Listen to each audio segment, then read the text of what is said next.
OFWONO Opondo is continuing to fire salvos against Nobert Mao.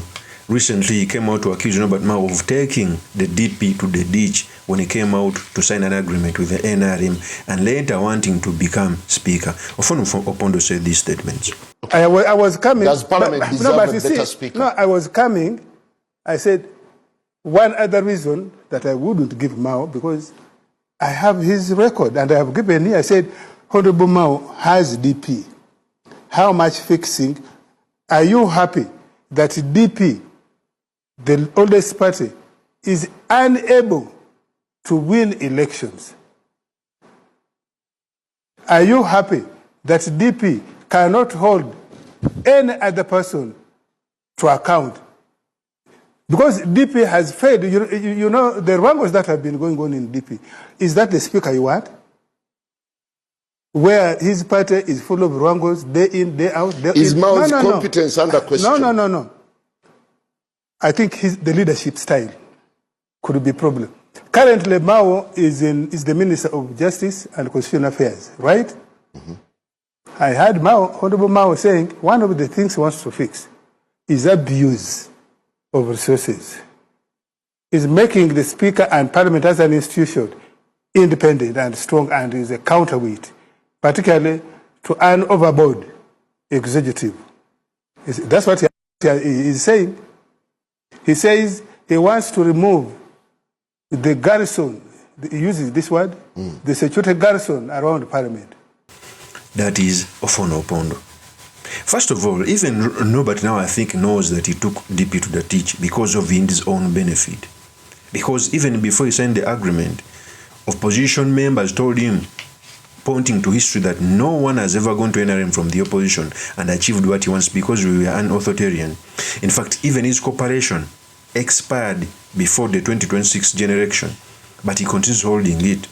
Of course, Nobert Mao is a smart man, but he has even come out to say that every person who goes to General Kaguta Museveni is used as a wheelbarrow, and I think it is his turn. Right now, Nobert Mao standing for speaker is bargaining for another position in cabinet, and I'm sure he's going to get it. But for OFWONO Opondo coming out to speak like that, first of all, he spoke the truth, but of course, he also went on to mock Nobert Mao. Even went ahead to say that he failed to run the Minister of Justice docket, that human rights and other things have failed him. He said these statements. Let's go and examine the Minister of Justice where he is. If you check all the studies of the last 20 years or so, judiciary tops abuse of resources, case backlogs. Has he fixed it? Has he brought a proposal to fix it? It is where human rights, all of us have been crying about abuse of human rights. Has he fixed them? So that we can base on that performance to say now, since you cleaned the plate in justice, we can now give you Parliament. So when Honorable Mao says he wants to come and fix what is a miss in Parliament, is what the Waganda would say, Okowudisa, Awudisa. That is Nobert Mao. That is OFWONO Opondo. And OFWONO Opondo is saying the truth. To who much is given, much is expected. Before Nobert Mao joined NRM government, he promised us gold, heaven. He delivered something different. He told us electoral reforms. He told us everything. He told us about transition. And the way General Museveni does politics, the way he looks upon, the way he uses opposition leaders, he gave them the exact docket. That is the Minister of Justice that is responsible in bringing laws in Parliament. Okay, new laws. There is no day Nobert Mao has ever brought any law in Parliament. Okay, there is no day that Nobert Mao has ever brought anything on the floor of Parliament. Yet he promised us a lot of things. So for me, I think Nobert Mao, first of all, is in the NRM for his own selfish interest. And is going to be appointed in cabinet. He may not be given the position for speaker, but he's going to be given a position in cabinet. So the purpose of this video, I've come to talk about the statements which were made by OFWONO Opondo, what it means for our politics, and most importantly, the study materials we can learn from the politics of our nation. But before I do this, I want to let you know that if you're new to this channel, please subscribe. And if you're watching this video from a different platform, please head on to YouTube, type in Sula Mawagri. There's a lot of content of this nature. If geopolitics and economics is what you want, this will be definitely the right channel for you to subscribe to.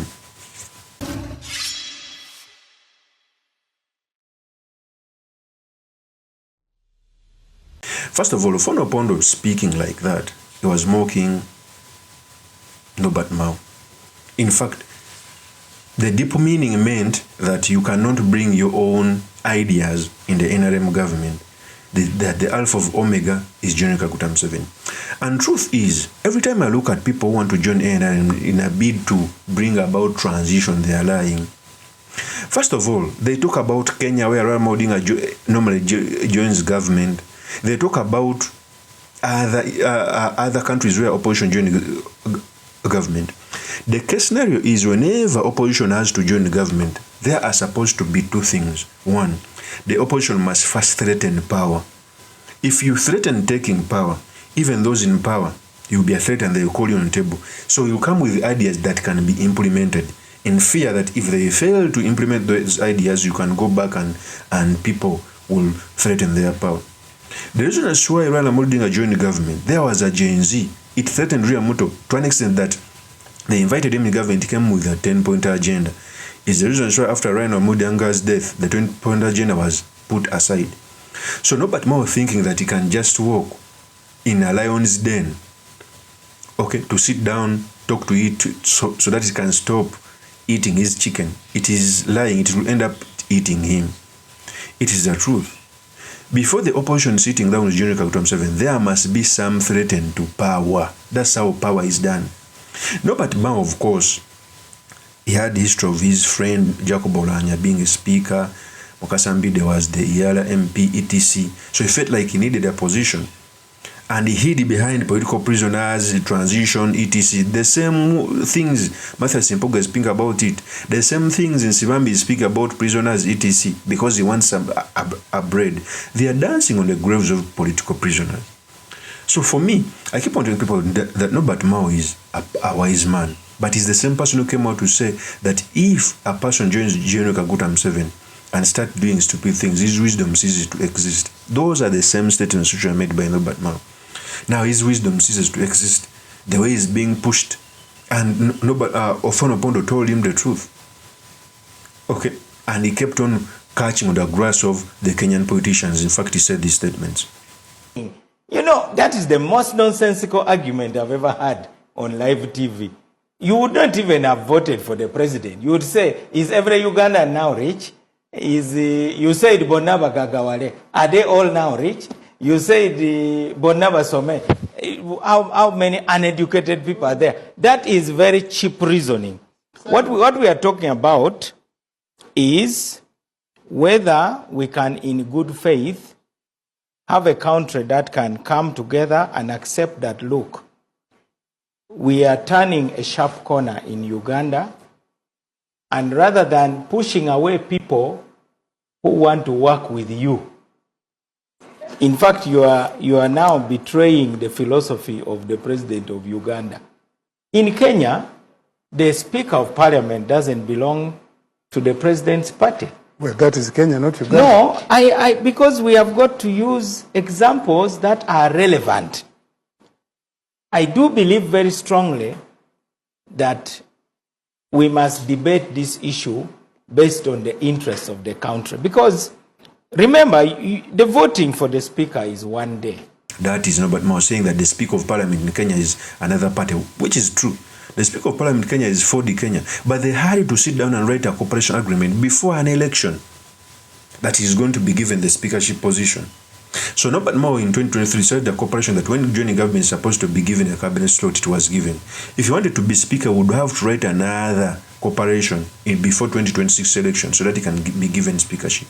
And by the way, the speaker in Kenya, he was also given a target that his community should bring 70% of the vote, not just giving you positions. So for me, I think OFWONO Opondo told Nobert Mao the truth, that NRM is authoritarian, they are going to use him, just that even Nobert Mao is happy to be used so that he can, so as long as he can be given something for eating. Of course, that's my opinion. My name is truly Mr. Makindi, Kabir Suleiman Magal. If you're into this channel, please subscribe, like, and comment so that I'm motivated to do more offset videos. I'll see you on another one. Peace.